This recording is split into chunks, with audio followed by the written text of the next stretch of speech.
My name is Emma Collins. I lived in a small house on Willow Street with my dad, Mark, and my two younger brothers, Luke and Noah. We had a dog named Benny. My dad worked late most nights. He always made pancakes on Saturday mornings and told bad jokes that made Luke laugh too loud.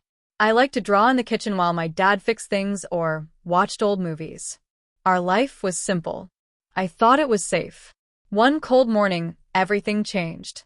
I woke up in a bright room where the sunlight felt too sharp. The bed was soft and the blanket smelled faintly like the hospital soap. Tubes and machines beeped around me. My head hurt like a drum. I blinked. The room looked empty and quiet. I pushed at the blanket and reached for the call button, but my hand shook so much I let it fall back. I tried to remember how I got there. I only had pieces: the car's lights, a sharp sound, a flash of rain, and then nothing. I looked to the nightstand beside my bed. There, folded in thin handwriting, was a small note. I reached for it with slow fingers. When I opened the note, my heart dropped like a stone. It read, "We stopped paying. Good luck, Dad."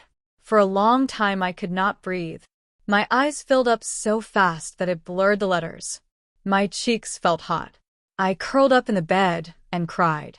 I cried for an hour until my shoulders shook and my throat felt raw. The machines kept calm beeps. I kept reading the note again and again, as if the words would change. No Benny. No Luke. No Noah. No Dad. Just a room and a note that felt like a door slamming in my face. After crying, I tried to stand. My legs were weak. I called out, but my voice sounded thin in the big room.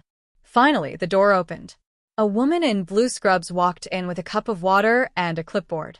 "You're awake," she said softly. "Take this slow. You've been sleeping for a long time." "Where is my family?" I tried to ask. My voice broke. The woman looked at my chart, and her face was gentle but careful. "I don't see any family listed here. The hospital says they couldn't reach anyone. Did you have someone who usually takes care of you?" I wanted to shout. The note burned in my pocket like a secret I couldn't get rid of. The woman left, promising to find a social worker. I sat in the bed and watched the door close. The quiet felt heavy, like a blanket that covered everything up.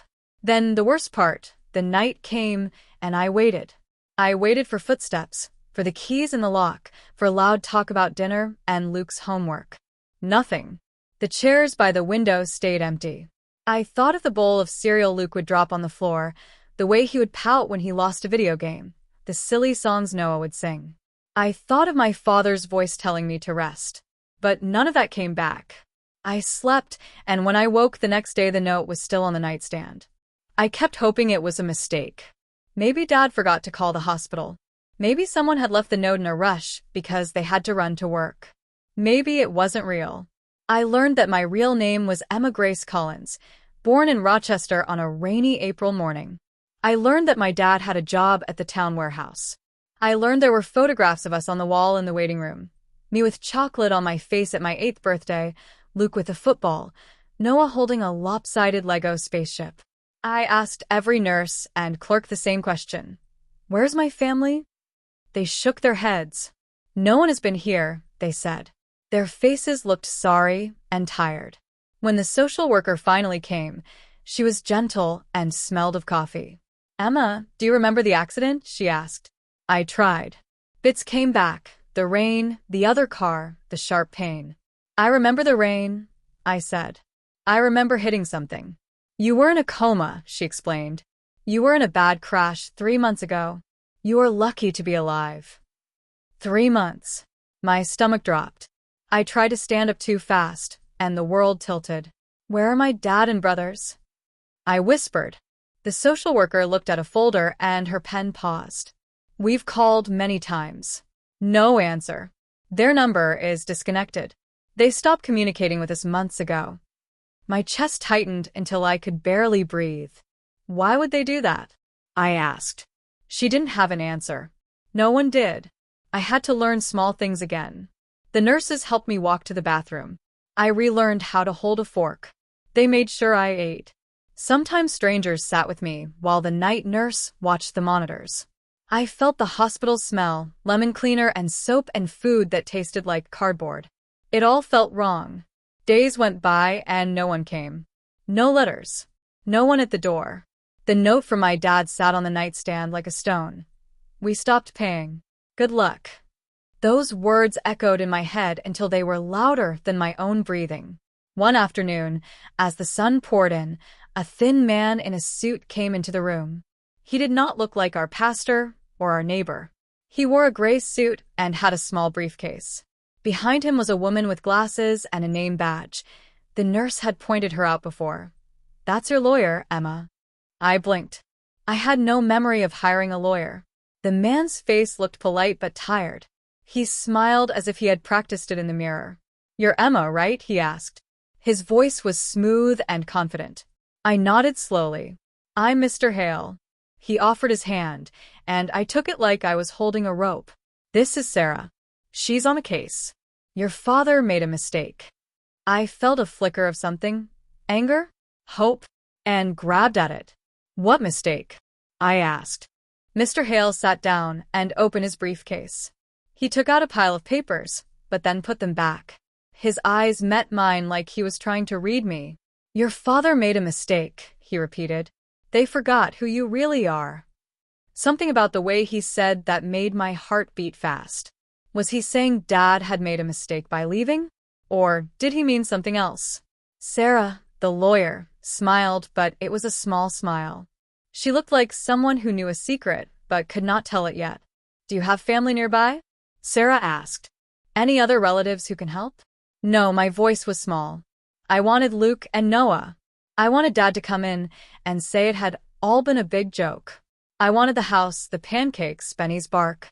But none of that walked in with the man in the suit. He looked at me with eyes that seemed kind but not warm.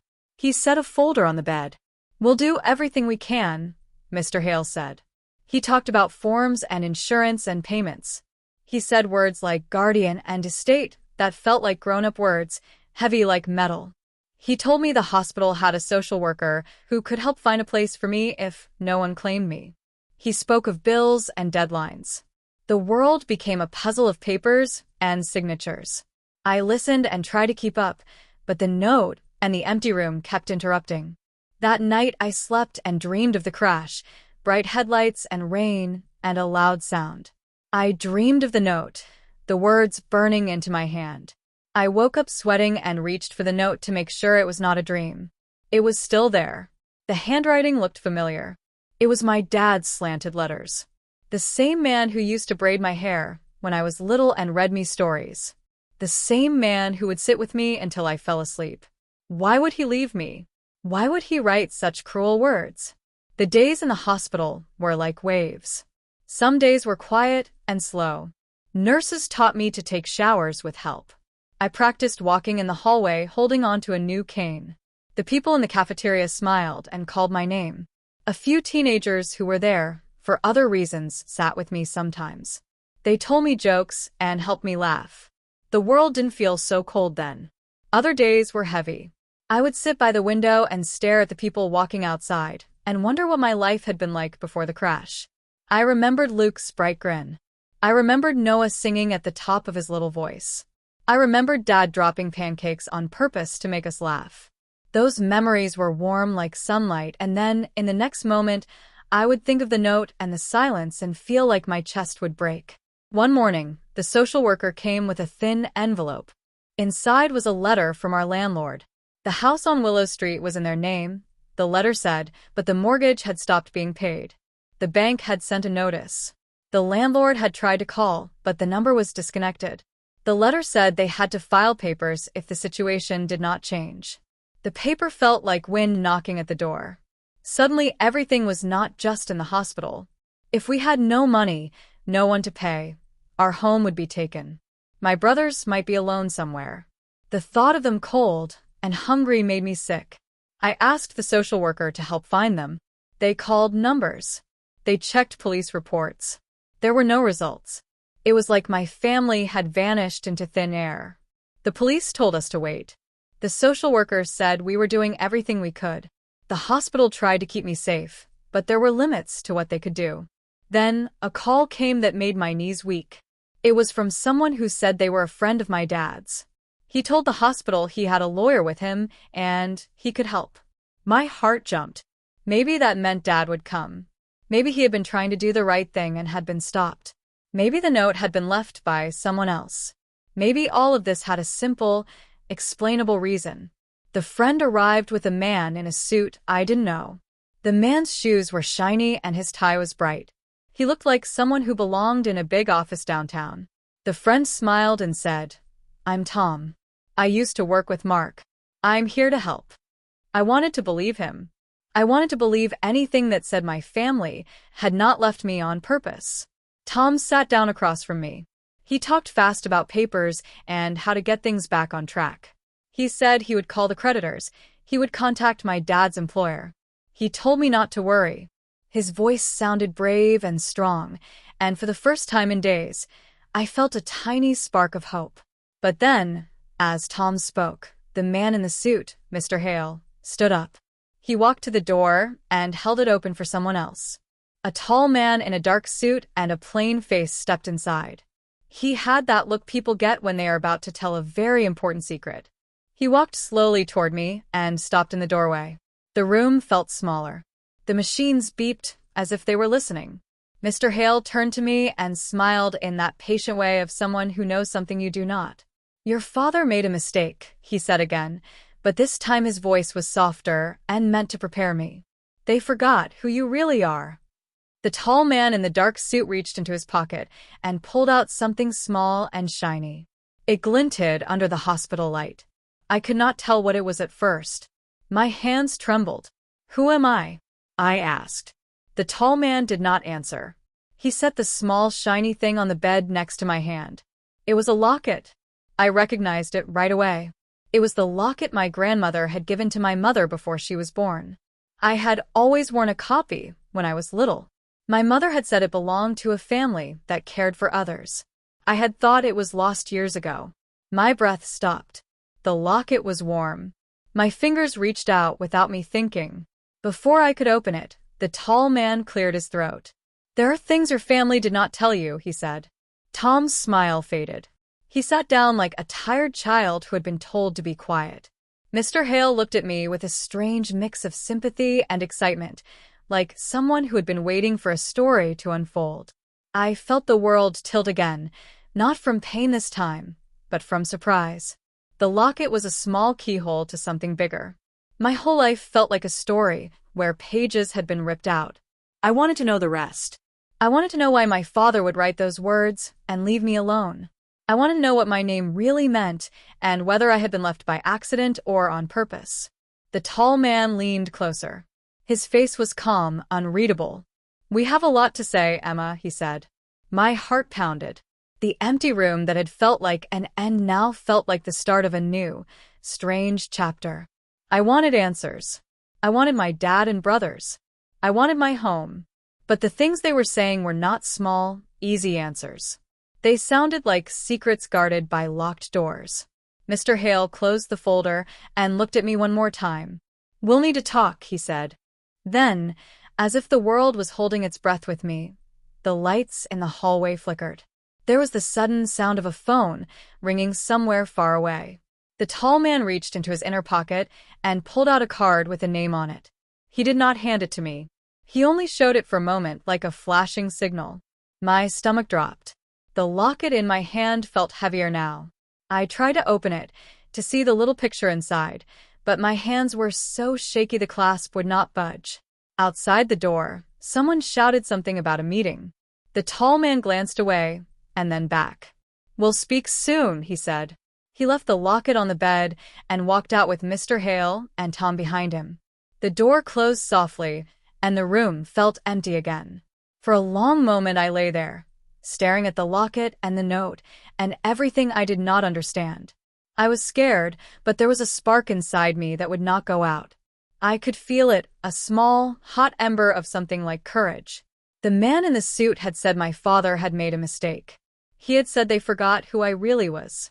He had left a locket and a name card and a promise of secrets. What did he mean? Who was I, really? Why had my family left me? And who were these people who walked into my room like they had been waiting in the dark? I could not answer those questions yet. But I knew one thing. Whatever came next would change everything. And then, right when I thought I might get up and chase after them, the hospital fire alarm screamed loud and high, making everyone in the hallway run. Nurses rushed past my door. People shouted. The lights flashed red.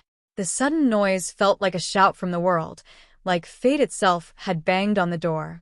My heart slammed. The tall man's footsteps were gone. The locket lay on my bed, closed, keeping it secret. Outside, people hurried, and voices rose to a loud pitch. I reached for the phone, but the line was dead. The chapter ended with the alarm. The room filled with panic. The locket hid the next clue. My head swam with the thought that someone had pretended not to know me, and someone else had come to tell the truth. The loud siren was the last thing I heard before everything rushed into chaos. I watched the door and wondered which of the two roads I would have to walk. The road that led back to my old life with Dad and brothers, or a new road that would uncover things no one told me. The answer was somewhere past the alarm, past the man in the suit, and inside that little locket lying on the sheet. I did not know which was worse. Not knowing or knowing the secret might hurt more than the silence had. My tears dried on my face. I turned the locket over in my hand and felt the tiny hinge that would open to whatever truth it held.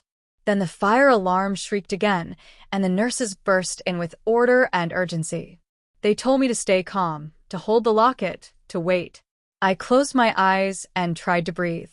The man in the suit and Mr. Hale were gone through the door into a world I could not see. The note from my dad still sat folded on the nightstand. I held the locket tight and waited. The loud alarm still rang in my ears. People ran in the hallway like ants. Nurses shouted and pushed the carts. In the middle of it all, the man in the dark suit turned and walked out fast with Mr. Hale and Tom. I sat on the bed, the locket cold in my hand. The note from my father felt heavier than it had before. Then, just as I blinked, the lights went out in the wing. For a moment, everything was dark and everyone froze. In that small, sudden dark, I saw a shadow move in the hallway, quick and low. Someone slipped past the nurses like they were a ghost. When the lights came back on, the tall man was gone. So was Mr. Hale. Tom stood by the door, looking like someone who had been surprised by thunder. Where did they go? I asked, my voice small. Tom swallowed. They had to step out, he said. There was a problem, an emergency meeting downtown. They'll be back. But I kept thinking I had seen something else in the dark. A quick figure slipping away. A hand reaching for the door handle. I rubbed my eyes like a sleepy child trying to make sense of a bad dream.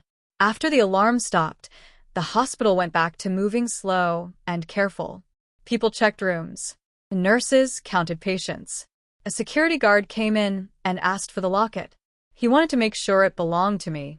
I showed him the small metal chain, the worn clasp, the tiny pattern on the front. He nodded and left with a notepad, looking like he was solving a small puzzle. The next day, Mr. Hale came back with Tom and another woman named Sarah who wore serious shoes and a bright folder. They sat in the small chair by the bed and spoke in low voices. "We need to ask you some questions, Emma," Mr. Hale said. "Important questions." "Okay," I said. My throat felt tight, but I wanted answers more than anything. I wanted someone to tell me where my dad was. I wanted to know if my brothers were safe. The hospital had a sad look to it that made me feel small. "First," Sarah said, "what names do you remember from before the accident?" I thought. Mark Collins, my dad. Luke and Noah, my brothers. Benny, our dog. They wrote everything down. Mr. Hale asked about school names, friends, the town, the house address. I told them everything I could. He asked about the locket and how it looked.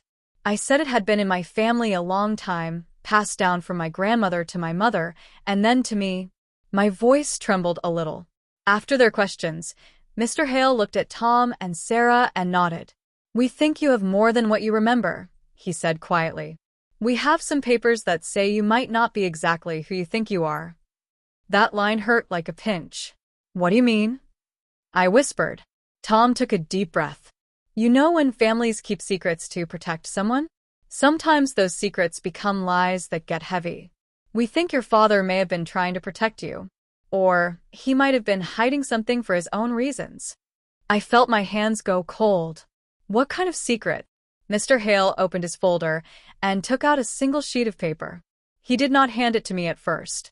He only read a few lines aloud. There's a record, just a small note, saying a woman named Evelyn Hartwell signed a trust for a child named Emma Grace. The trust was set to be reviewed when the child turned 18, or if the child suffered a serious injury. Your accident triggered a special clause. My mind spun. Evelyn Hartwell.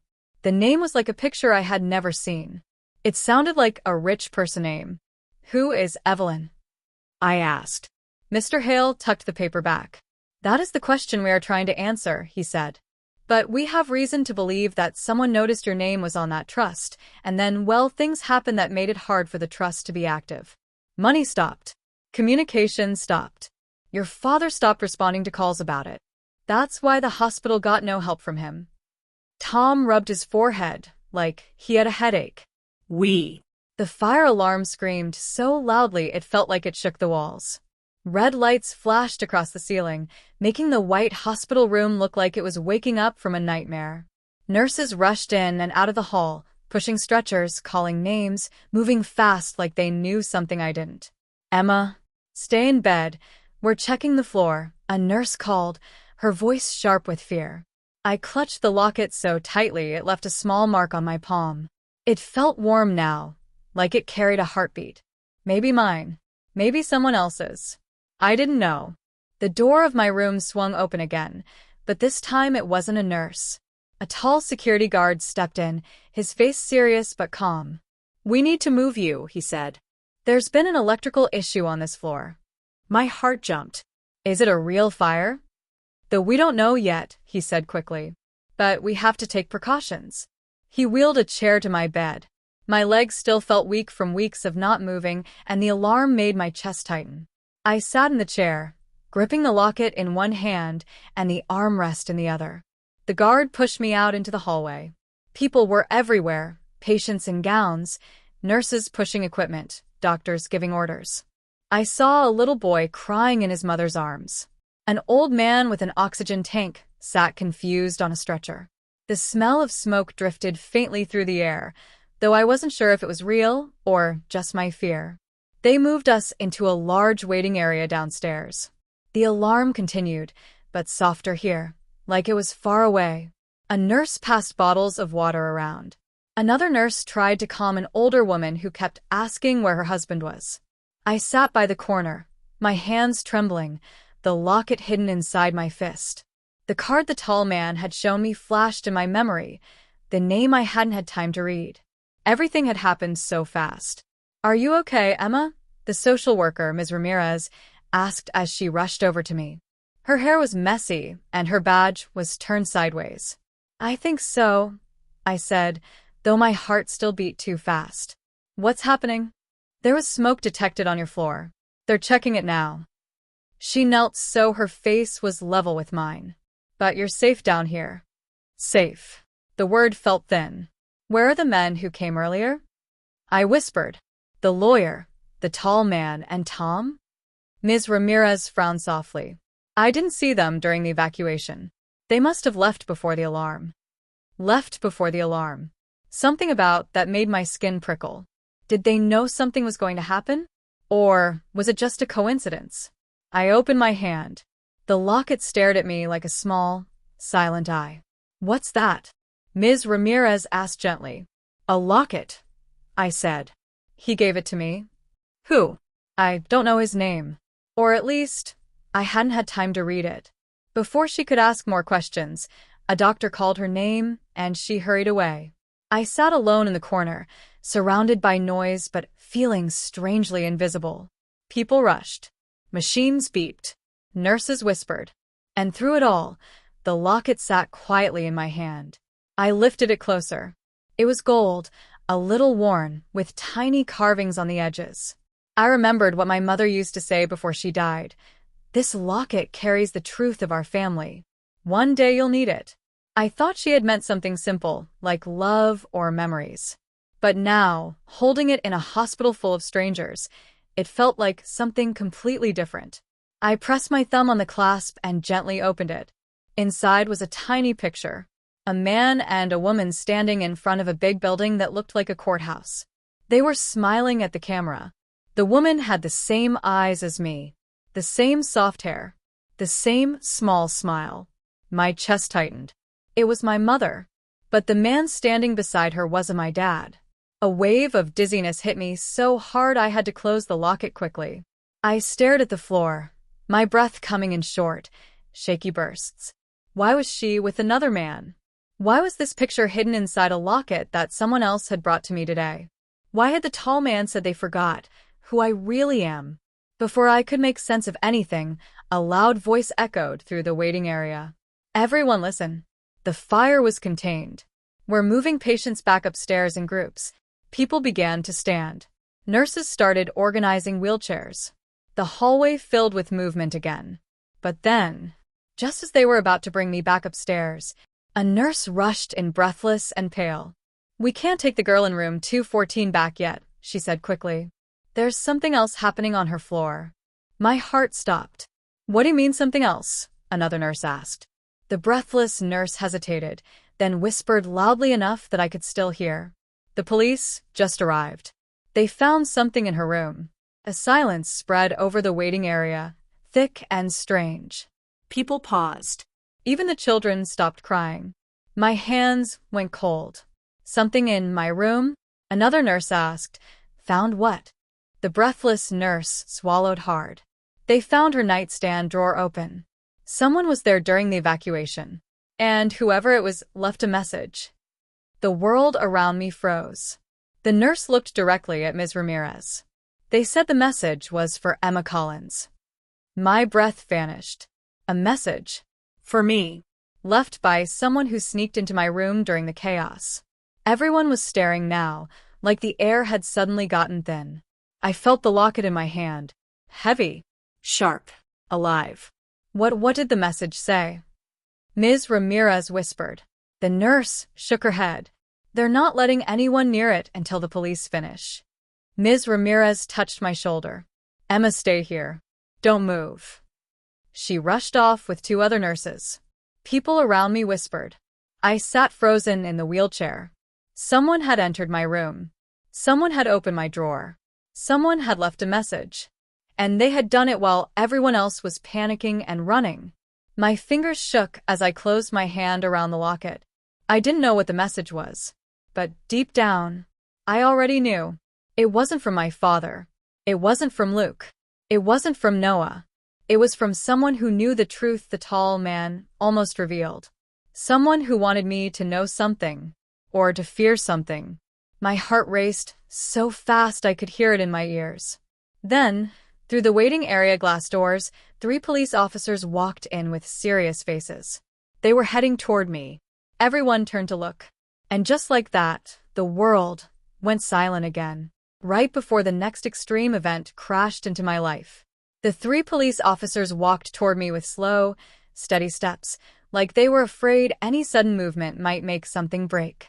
People in the waiting area whispered and pulled their kids closer. A woman moved her purse off the seat beside me, as if the officers needed space. The tallest officer, a woman with dark hair pulled into a bun, knelt so she was eye level with me. Her badge read, "Officer Parker." "Emma Collins?" she asked gently. I nodded, my throat too tight to speak. "We need to speak with you about something found in your room," she said. "You're not in trouble, but we need your help." Not in trouble. But the words didn't make me feel safe. Officer Parker glanced at the other 2 officers, then back at me. "Before we talk," she said softly, "is there an adult here with you? A guardian? Anyone?" I looked around. Ms. Ramirez was still upstairs with the nurses. Mr. Hale and Tom had vanished right before the alarm. The tall man in the dark suit was nowhere. Miguel wasn't here yet. For a moment, I felt like a balloon floating by its string. No one holding it. I don't know where my lawyer went," I whispered. Officer Parker gave a small, understanding nod. "Okay. We'll wait until a guardian comes." But for now, I just need you to take a deep breath and stay calm. Her voice was warm, like someone wrapping a soft blanket around me.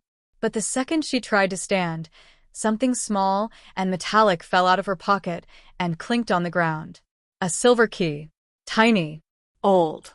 And shaped exactly like. My breath caught. It looked like the keyhole on my locket. Officer Parker quickly picked it up, slipped it back into her pocket, and gave me a calm smile. But her smile didn't reach her eyes. Just a spare key, she said quietly. Nothing to worry about. Nothing to worry about. But the locket suddenly felt hot in my palm. Before I could ask about it, Ms. Ramirez rushed in. Officers. What's going on? She asked, breathless. We found something, Officer Parker said. We need to bring Emma to see it. Ms. Ramirez hesitated. Is it safe? Officer Parker nodded. We'll be with her every second. The other officer, short, with a soft beard, wheeled my chair forward. The hallway looked long and empty. The lights flickered a little from the fire alarm being reset. My chest tightened again. We reached the elevator. The officers stepped inside with us. When the doors closed, the elevator hummed softly. My heart beat too loud. I kept staring at Officer Parker's pocket where the small silver key disappeared. She caught me looking and gave a tiny, almost invisible shake of her head. Don't ask. The elevator opened onto the silent hallway of my floor. The smell of smoke hung faintly, like something burnt but forgotten. We passed nurses cleaning up spilled water from the sprinklers.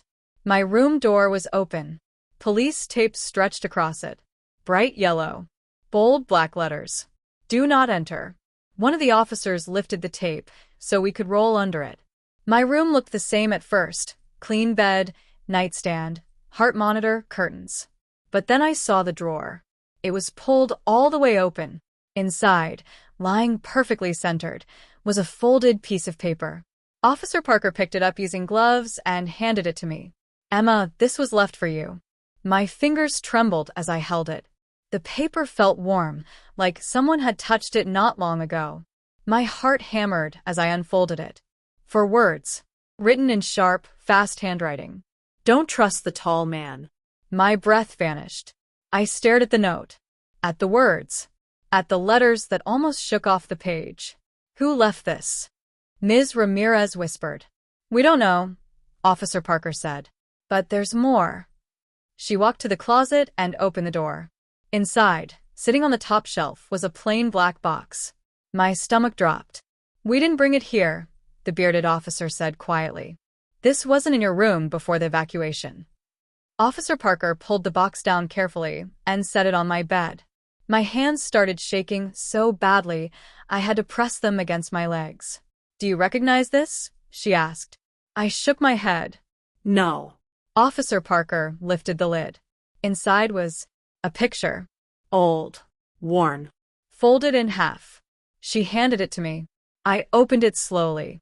It hit me like a punch. It was a picture of my father, standing with the tall man in the suit, shaking hands, smiling, like friends or partners. My father, the same man who left me a note that said good luck, with the same tall man who placed the locket on my bed. My vision blurred. Ms. Ramirez gasped softly. Emma, do you remember this man? I shook my head again, but the picture burned into my mind. Why were they together? And why did someone warn me not to trust him? My fingers held the photo tighter. Officer Parker pointed at the corner. Look. In the corner of the photo was a date. The same day as my accident. My accident. The night everything fell apart. Gasps filled my throat and wouldn't come out. I pressed my hand to my chest. I don't understand. Officer Parker exchanged a quiet look with the other officer, one of those looks adults give each other when they're hiding something from a child. Emma, she said gently, there's something else. She reached into the black box again and pulled out a small USB drive. No label, just a silver drive. Slim, cold, suspicious. It was inside the box with the photo, she said. We haven't played it yet. We wanted to ask if you recognized it first. I shook my head, but something inside me twisted. Before we could say another word, a nurse burst into the room. Officer Parker, We have a disturbance in the parking lot. You're needed right now. Parker and both officers exchanged another look, this one sharp and worried. We'll be right back, she said. Do not touch that USB. Understand? I nodded. She left. The officers left. Ms. Ramirez left to talk to a doctor. I was alone again. Alone with the locket, the warning note, the picture of my father shaking hands with the tall man, and the USB drive sitting on my bed like a ticking bomb. My heart thudded like footsteps. The hallway outside my room hummed with distant shouts. Something was happening downstairs. Something loud and tense enough to pull 3 police officers away at once. I stared at the USB drive. Don't touch it, she said. But what if this was the one thing that explained everything? My hand shook as I reached toward it. Then a soft, slow knock hit my doorframe. Knock. Knock. Knock. I froze. The nurses wouldn't knock like that. The police wouldn't either. They would walk right in. The knock came again. Soft. Patient. Like someone waiting for permission. My heart thumped so loudly, I thought the machines would pick it up. I turned slowly. Standing in my doorway was a boy, maybe 16 or 17. Tall. Brown hair messy, like he'd been running. A hoodie. Bruised knuckles. And eyes that looked like he hadn't slept in days. He stepped inside and closed the door quietly behind him. My voice cracked. Who are you? He swallowed, chest rising and falling fast. My name is Aiden, he whispered. I'm your brother. The room spun. Brother. Brother. Brother. I don't have a brother named Aiden, I said. Yes, you do. He stepped forward. His hands trembled. His voice trembled. Even his breathing trembled. You don't remember me, he said softly, because you weren't supposed to. Dad, he made sure you wouldn't. My stomach tightened painfully. What do you mean? I whispered. Aiden looked at the locket still in my hand. That belonged to Mom, he said, voice breaking. Before everything happened. Before Dad took you. Before he changed everything. The air left my lungs. Took me? Changed me? He came closer. My name is Aiden Hartwell, he said. I'm your older brother. And people have been lying to you your entire life. My breath stopped. And Emma, he whispered, voice thin with fear. They're coming back for you tonight.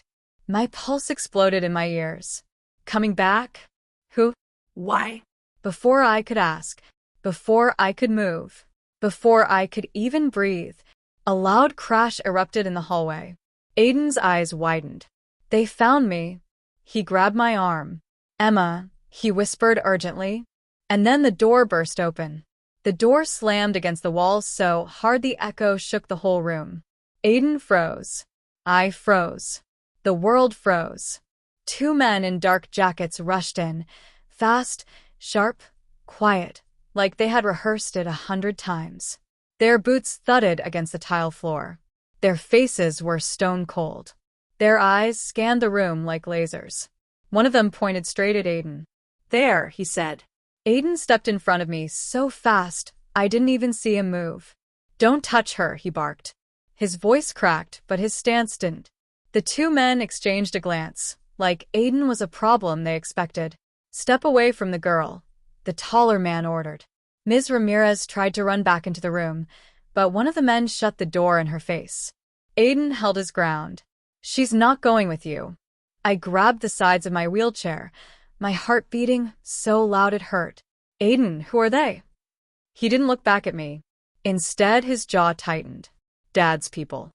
My stomach dropped so fast, I nearly choked. Dad's people? My dad had people? The shorter man stepped forward. Aiden, this isn't your decision. It never was, Aiden snapped. The taller man sighed quietly, like he was tired of this conversation. We don't want to hurt you, either of you, but we have orders. Orders. My skin went cold. Aiden, I whispered. What orders? He looked at me then. Really looked. His eyes were full of fear. Dad doesn't want you knowing who you are, he said. He sent them to make sure you don't. My breath caught. Everything spun. My own father. The man who tucked me in, who made pancakes, who left me a cold note in the hospital, had sent men to stop me from remembering? Why?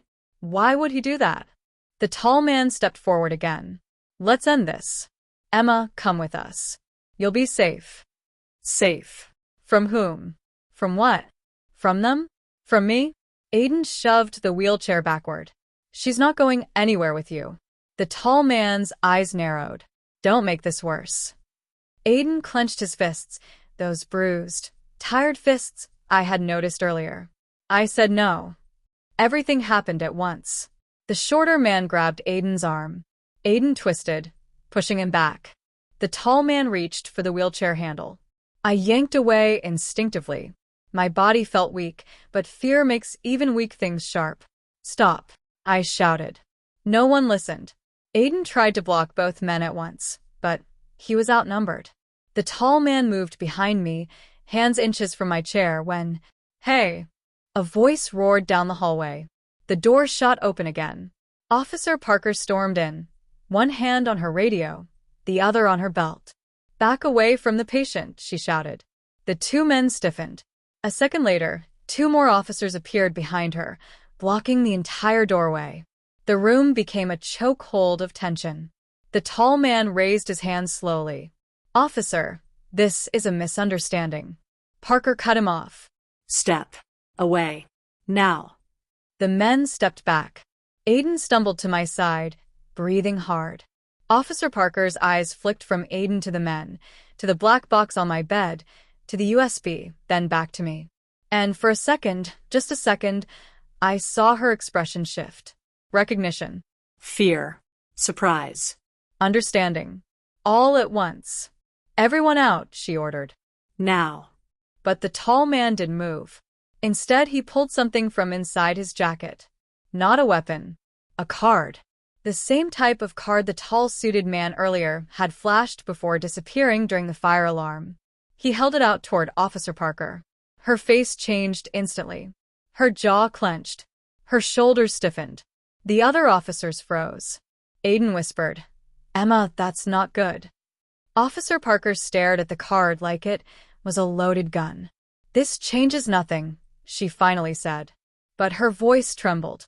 The tall man slipped the card back into his jacket. Then he leaned down so he was level with me. His eyes were cold, flat, sharp as glass. This isn't over, he said softly. Then he nodded to the second man. They both walked out. The hallway swallowed them. Officer Parker shut the door hard and locked it, breathing like someone who had just run a mile. Ms. Ramirez burst in a second later, panic on her face. Emma. Aiden. Oh my God, are you okay? Aiden nodded weakly. Yeah. For now. Officer Parker motioned for the officers to leave us alone. They closed the door behind them. Then she turned back to me, her face pale but determined. Emma, she said, I need you to listen very carefully. I nodded, gripping the locket so tight my knuckles turned white. That card he flashed, Parker swallowed. It gives them access to things normal people don't get access to. That means whoever sent them, your father or not, has a level of power we're not used to dealing with. She crouched beside me, lowering her voice.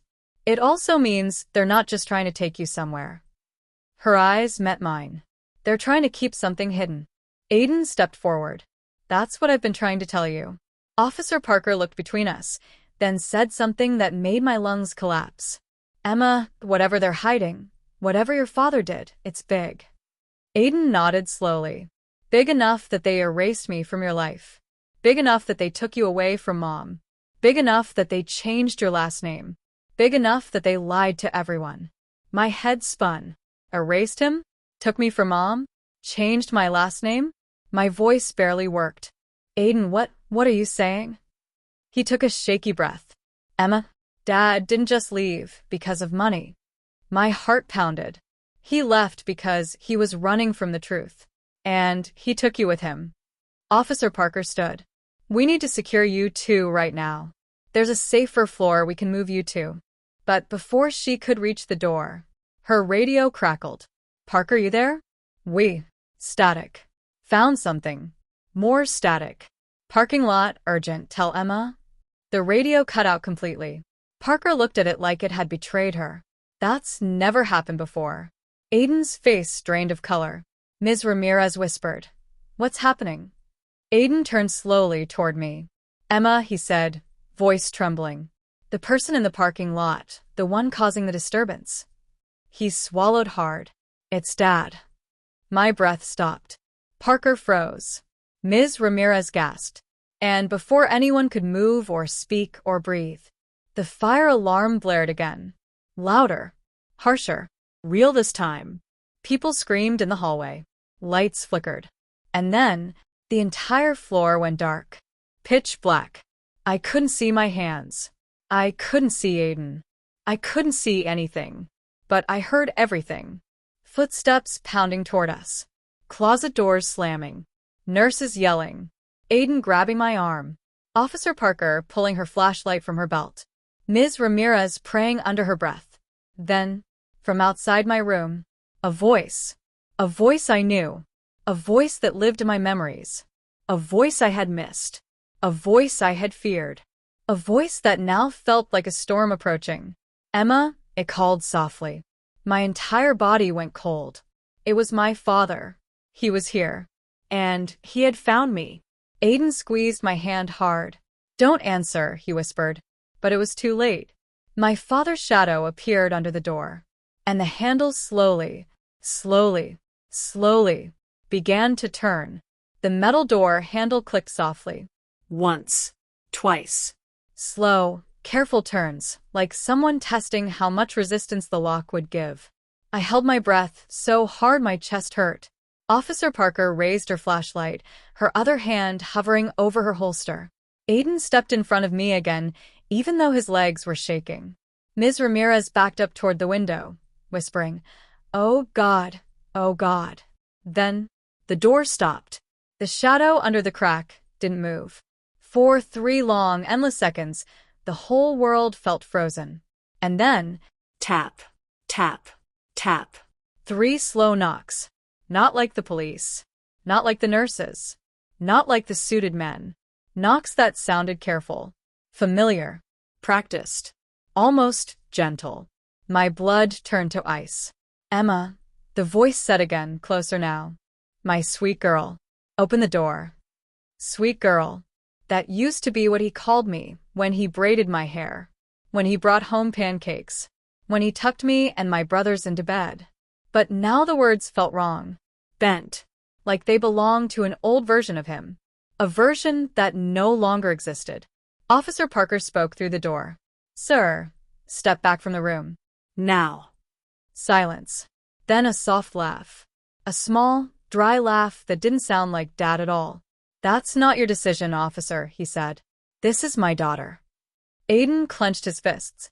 "Don't open it," he hissed. "He's not here to help you." Ms. Ramirez pressed her hand over her mouth, trembling. Officer Parker motioned to me, very slowly. "Stay quiet. Don't answer." But my father already knew I was inside. He already knew everything. The handle turned again, this time harder. Click, click, Click. Metal scraped against metal. My wheelchair vibrated with the force of my trembling legs. "Dad," I whispered before I could stop myself. Aiden turned sharply. "Emma, don't."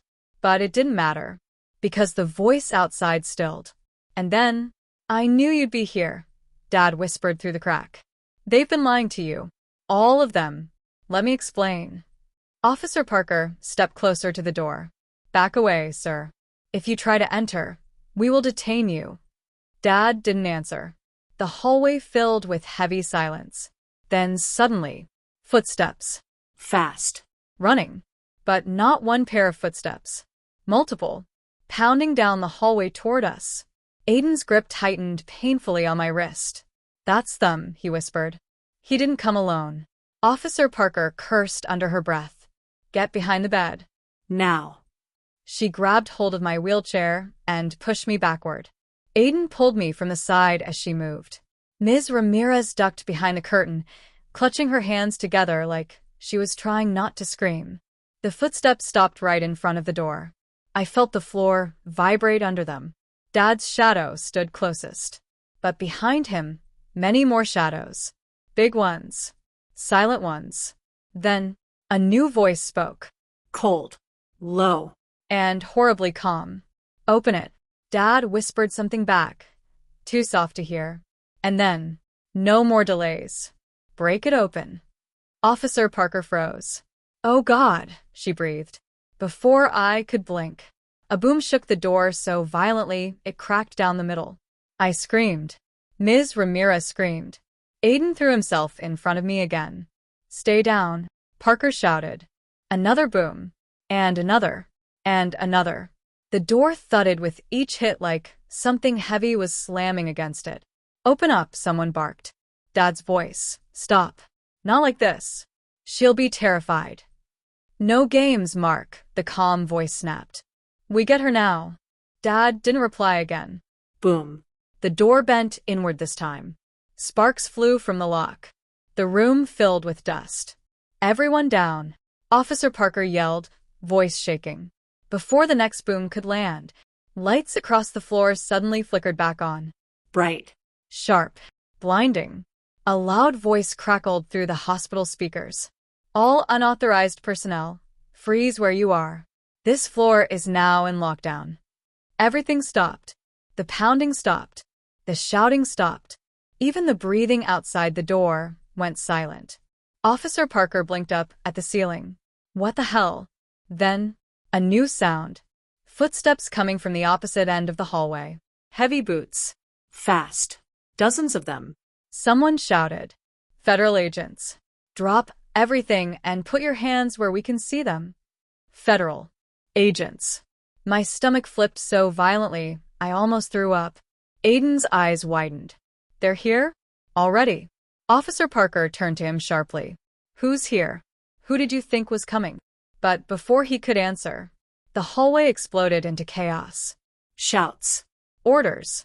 Men yelling. Hands grabbing. Feet pounding. A crash like bodies hitting walls. The door to my room trembled with the force of the fight happening just outside it. Ms. Ramirez sobbed softly behind the curtain. Aiden held onto the back of my chair like he was anchoring me to the earth. Officer Parker held her flashlight like a weapon. Then, after maybe 30 seconds of pure chaos, everything went quiet again. A quiet so still it made my ears ring. The door, split down the middle, slowly swung open. Dust drifted through the crack of light. And 3 figures stepped inside. 2 wore jackets with yellow letters across the front. FBI. And standing between them, not in handcuffs, not injured, not scared, but perfectly calm, was the tall man in the dark suit. The one who gave me the locket. The one who disappeared during the fire alarm. The one Mr. Hale seemed afraid of. He stepped into the room like this was his home. He adjusted his tie, brushed dust from his sleeve, smiled a slow, controlled smile. Hello again, Emma, he said warmly. Officer Parker lifted her weapon halfway. Don't move. The tall man didn't even look at her. His eyes stayed on me. Everything's going to be all right now, he said gently. You're safe. Aiden moved in front of me again. Don't touch her. The tall man's smile never twitched. Aiden. Always so dramatic. He walked farther into my room. Every step felt like a drumbeat. Then he stopped right beside my bed, close enough that I could see the tiny flecks of gold in his eyes. And he said something that made the whole world tilt. Emma, my name is Samuel Hartwell. My heart stopped. Hartwell. The same name Miguel told me about. The same name from the trust. The same name on the document. The same name my locket belonged to. He smiled softly. I'm your uncle. My lungs burned. Aiden froze. The same name Miguel told me about. The same name from the trust. The same name on the document. The same name my locket belonged to. He smiled softly. I'm your uncle. My lungs burned. Aiden froze. Officer Parker's hands trembled. Ms. Ramirez peeked from behind the curtain with wide eyes. Samuel Hartwell crouched down to my level, his voice dropping to a whisper. And we're taking you home. Aiden lunged, but 2 agents held him back instantly. Get away from her, he shouted. You don't get to decide anything. You lied to us, all of us. Samuel looked up at him with a calm, cold expression. I didn't lie, Aiden, he said. Your father did. The room spun. My father. Aiden. Samuel. The FBI. Dad's men in the hallway. Everyone wanted me. Everyone was lying. Everyone knew something about me that I didn't. I could barely breathe. Samuel gently placed a hand on the side of my wheelchair. You've been kept in the dark long enough, Emma, he said softly. Your father hid you. Stole you. Changed everything to keep you away from us. My entire body went numb. Stole me? Changed everything? A faint ringing filled my ears. Samuel leaned closer. Come with me, he whispered. Aiden shouted. Emma, don't you dare go with him. Officer Parker yelled. Don't move with the child. Back away. The room erupted. Everyone shouting. Everyone reaching. Everyone arguing. Everyone pulling. And Samuel Hartwell whispered one last thing under the chaos, close enough that only I could hear it. Your real mother didn't die the way they told you. My heart dropped into a bottomless pit. My vision blurred. Something inside me cracked. And before anyone could grab him, Samuel snapped his fingers. The agents flanked him. He pulled my wheelchair toward the door. Fast. Too fast. Aiden screamed my name. Officer Parker lunged. Ms. Ramirez cried out. And the last thing I saw, as the hallway swallowed us, was Aiden breaking free from the officers, throwing himself after me, shouting, Emma, run. Aiden's voice echoed down the hospital hallway. Emma, run.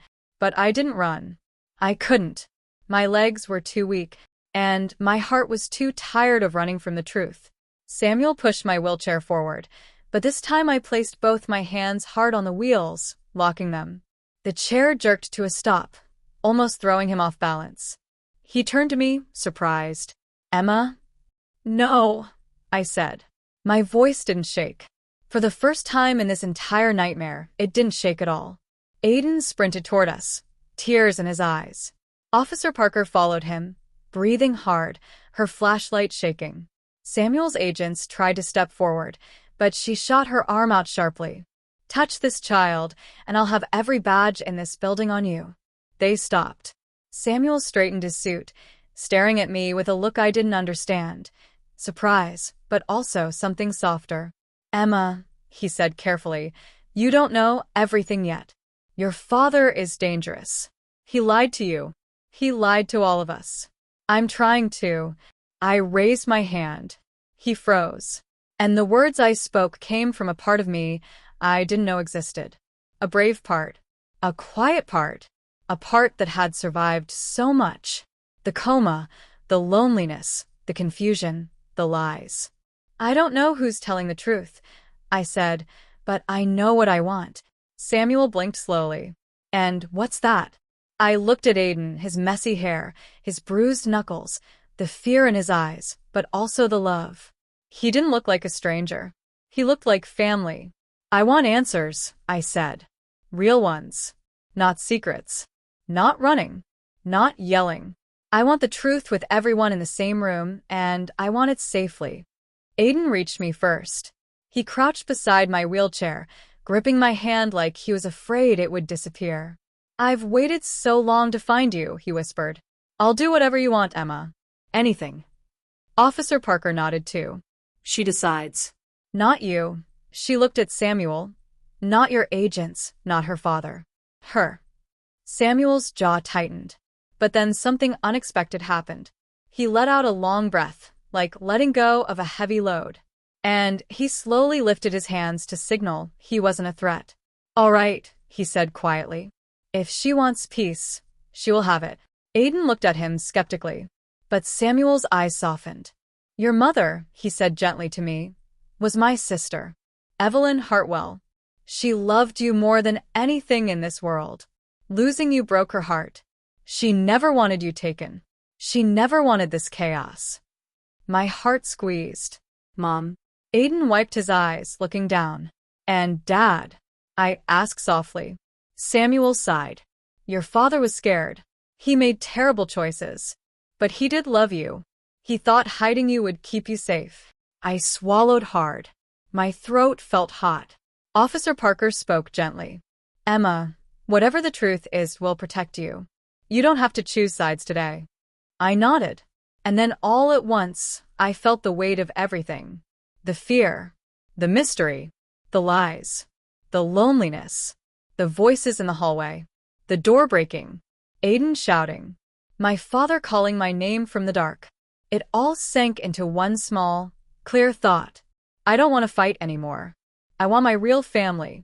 The kind that doesn't run or hide or lie. The kind that stays. So I reached for Aiden's hand. He squeezed it so tightly his knuckles turned white. Samuel stepped forward slowly, carefully. I know you don't trust me yet, he said quietly. You don't have to. Let us rebuild this together. Properly. Safely. With no secrets. With no fear. A soft warmth filled my chest. Because for the first time, I believed him. Not fully. Not blindly. But enough. Samuel knelt in front of me. This powerful man with agents and badges and secrets. And he looked small. Human. I promise you one thing, he whispered. No one will ever take you away again. Not from me. Not from Aiden. Not from the truth. I looked up at Aiden. A tear rolled down his cheek. We're family, he said. And we're right here. Officer Parker smiled softly, relief flooding her face. Ms. Ramirez finally lowered her hands and exhaled. I nodded slowly. And then I said the only thing that felt right. Okay. Aiden hugged me. Samuel gently touched my shoulder. Officer Parker let out a shaky laugh. And in the middle of the messy, chaotic hospital hallway, amid dust and broken doors and flashing lights, I felt something warm bloom inside my chest. Home. Not a place. Not a house. Not a memory. Aiden. Samuel. Me. Together. We didn't solve everything that day. We didn't magically erase the past. We didn't fix every secret. But we took the first real step. A step toward truth. Toward healing. Toward family. And for the first time, since waking up in that empty hospital room, I didn't feel alone. Not even for a second. The world outside was still messy. Still confusing. Still full of things we'd have to face. But I wasn't facing it alone anymore. I closed my hand around the locket, Mom's locket, and whispered, Thank you. Aiden smiled. Samuel placed his hand over mine. Officer Parker nodded proudly. And the story that had started with betrayal, fear, and an empty room ended, for now, with love, family, and a promise of better days. A good, sweet ending. Just like you wanted.